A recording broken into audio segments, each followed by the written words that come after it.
Oi, sejam bem-vindos novamente ao meu canal e hoje, depois de muito tempo, resolvi falar sobre autismo novamente aqui, sobre um tema que eu venho pensando bastante ultimamente e que eu gostaria de falar porque ele é um tema bem relevante para quem está entendendo, conhecendo ou está dentro do espectro e vale bastante a pena conversar, que são relações interpessoais e o transtorno do espectro autista. Como é que a gente lida com essas coisas, como essas coisas vão nos afetando e algumas coisas que normalmente a gente não fala sobre esse assunto que devem ser faladas. Então, eu vou direto ao ponto para a gente começar a conversar direitinho sobre o que são as relações interpessoais, como elas afetam o autismo, como o autismo lida com elas e depois alguns outros detalhes importantes também. Para a gente falar de relações interpessoais, a gente tem que falar sobre humanidade. O ponto principal que caracteriza os seres humanos, né, a principal diferença entre os seres humanos e os outros animais que a gente vê por aí, está justamente na revolução cognitiva. Né? A revolução cognitiva foi o que nos proporcionou criar método de linguagem entre os seres humanos e possibilitou com que a gente se comunicasse de uma forma mais clara e que esse processo criou, entre outras coisas, a sociedade como a gente conhece hoje em dia. Né? O ser humano ele é um animal social, então todas essas relações interpessoais que a gente vive, elas são a base de tudo o que a gente vê no dia a dia de sociedade. As relações interpessoais são para nós a parte mais importante do ser humano, porque sem elas nada do que a gente vê hoje em dia existiria. Então, as relações interpessoais elas são o pilar principal da formação do ser humano. Isso eu digo desde um ser humano único, né, com criança se formando, a relação interpessoal ela é muito importante. E também a relação interpessoal ela é o pilar básico do ser humano, porque toda a nossa sociedade está baseada nas diferentes relações interpessoais que nós vamos criando. Para a gente falar disso, para a gente poder falar de relações interpessoais e autismo, a gente tem que ter em mente algumas coisas que são próprias do autismo. O autismo, infelizmente, é o principal ponto de conversão dos autistas normalmente tende a ser o problema com as relações interpessoais e a dificuldade nas relações sociais no geral. Bom, que tipo de dificuldades nós estamos falando? São inúmeras, né? A relação social e a relação interpessoal para o autista ela é um grande universo complexo, muito mais complexo do que para um ser humano comum é. Por que isso? Bom, a gente vê muito no processo ABA, por exemplo, o pessoal apresenta aquelas carinhas felizes e carinhas tristes, né? Para criança no geral, não só para autista isso acontece, tá? Mas no processo ABA isso é importante para a gente perceber que o autista ele vai continuar tendo durante a sua vida muita dificuldade nesse processo básico de identificação de emoções. Isso interfere muito nas relações interpessoais, porque as relações interpessoais adultas, principalmente, elas têm uma dinâmica muito rápida desse tipo de coisa.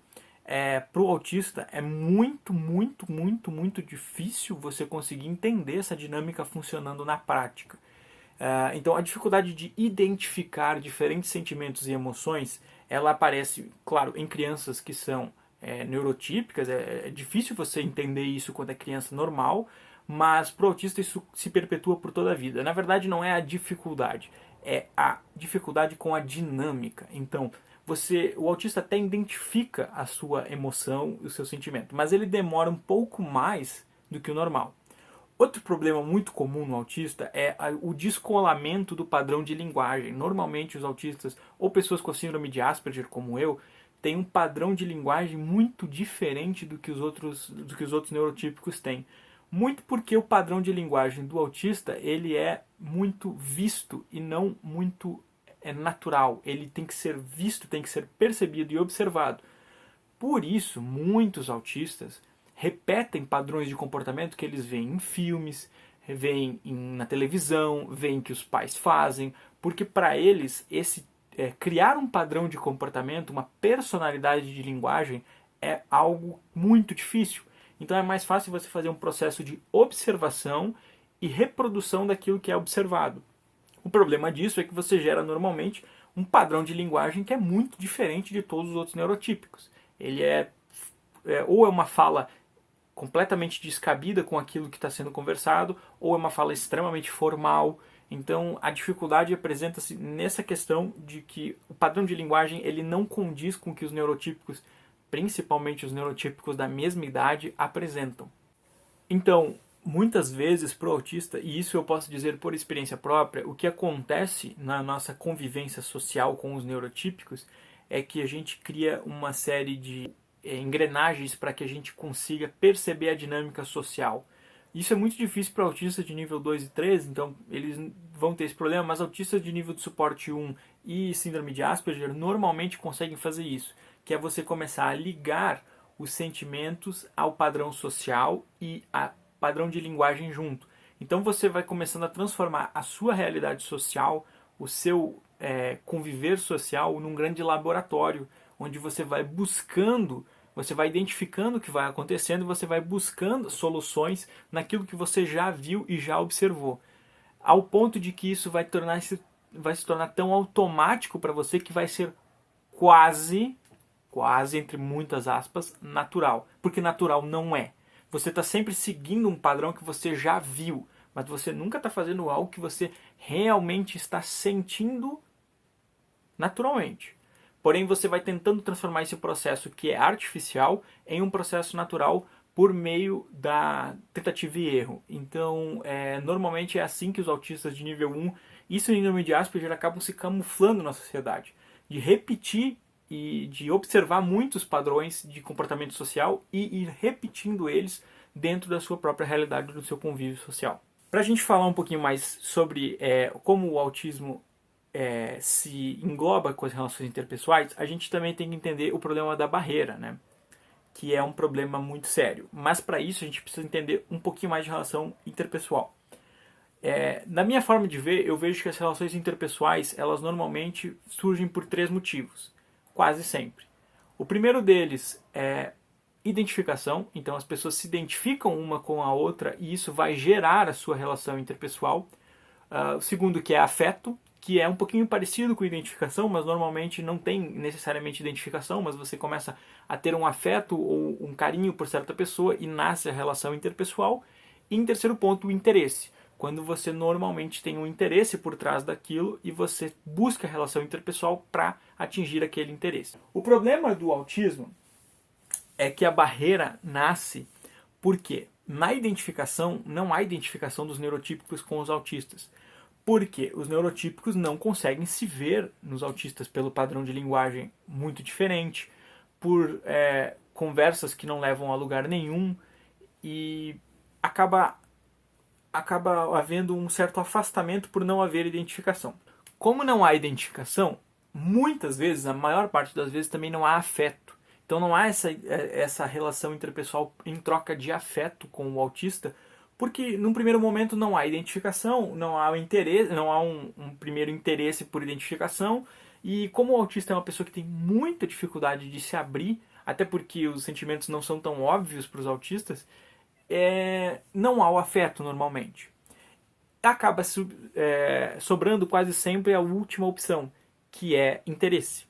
E é justamente aí onde tem um dos pontos mais ruins do autismo. A maior parte das pessoas que cria relações interpessoais com os autistas faz isso por interesse, porque quer algo em troca dos autistas. E aí, de novo, eu não quero dizer que uma relação interpessoal por interesse é ruim ou é boa, mas não ter uma relação interpessoal que não seja baseada em interesse é ruim para os autistas. E isso eu vou chegar num ponto mais para frente para dizer por que isso é ruim.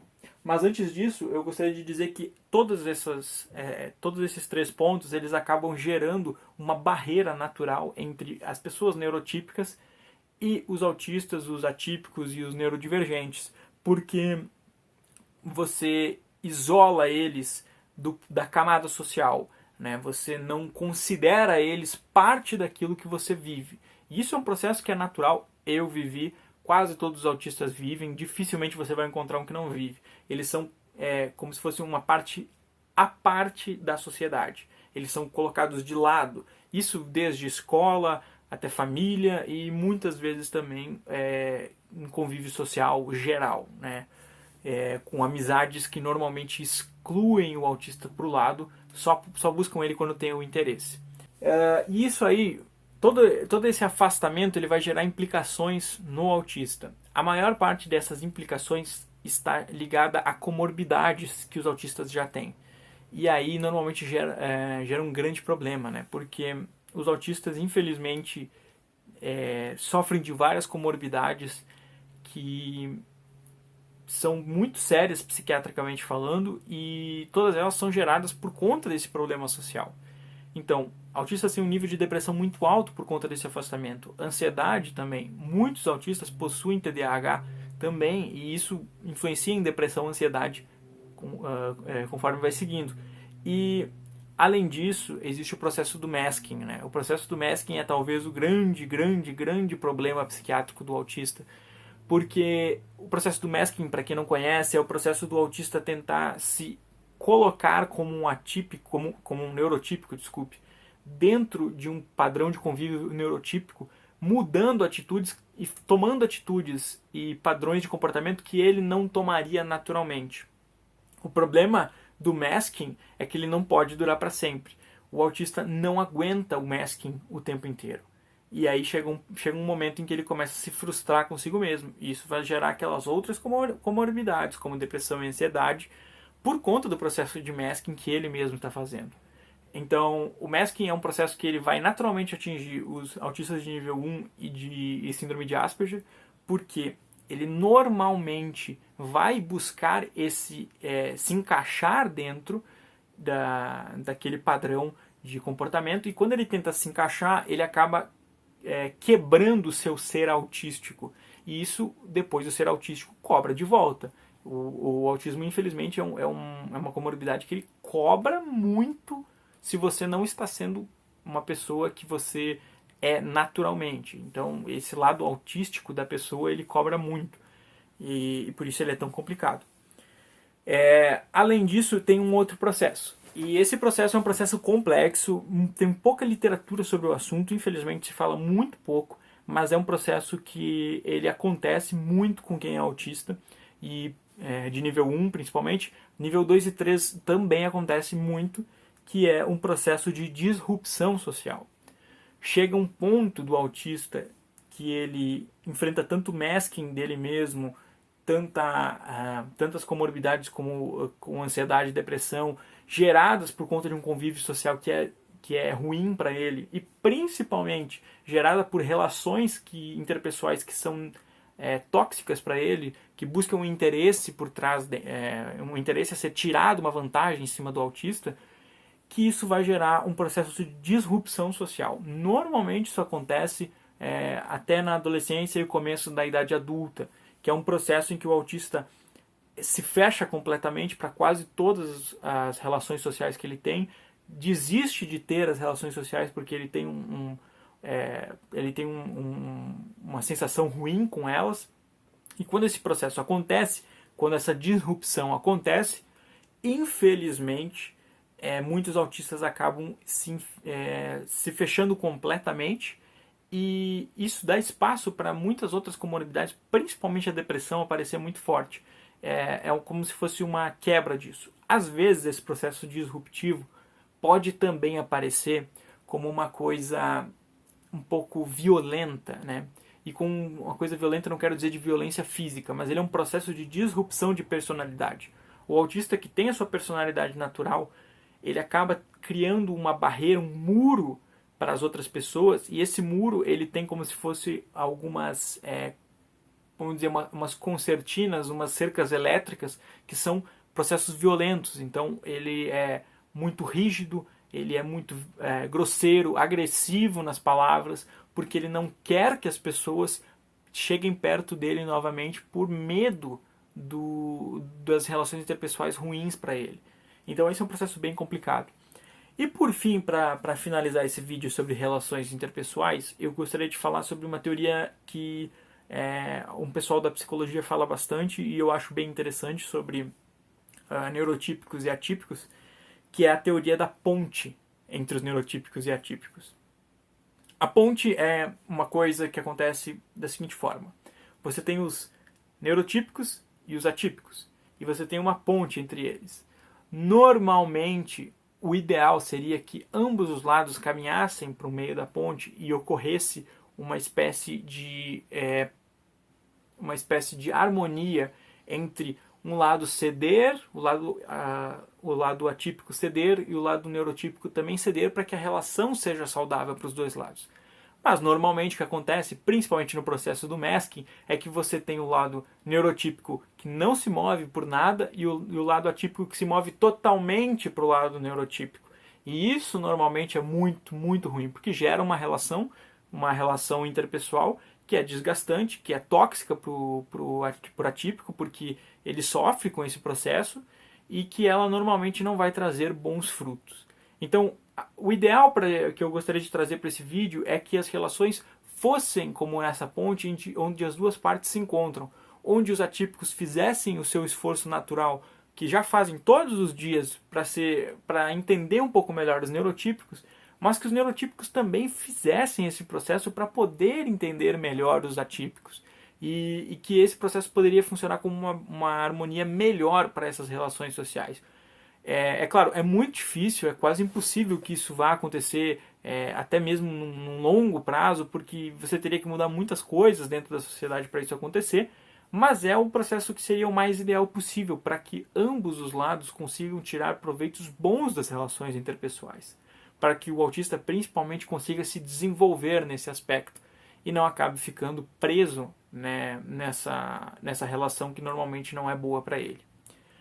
Enfim, o vídeo é sobre isso, eu vou terminar por aqui. Espero que vocês tenham gostado sobre esse vídeo de relações interpessoais e autismo. É um vídeo que eu queria fazer há um bom tempo. Agradeço quem assistiu até o final e vou tentar fazer mais vídeos sobre esse assunto e ir postando aqui no canal. Tá? Muito obrigado, valeu!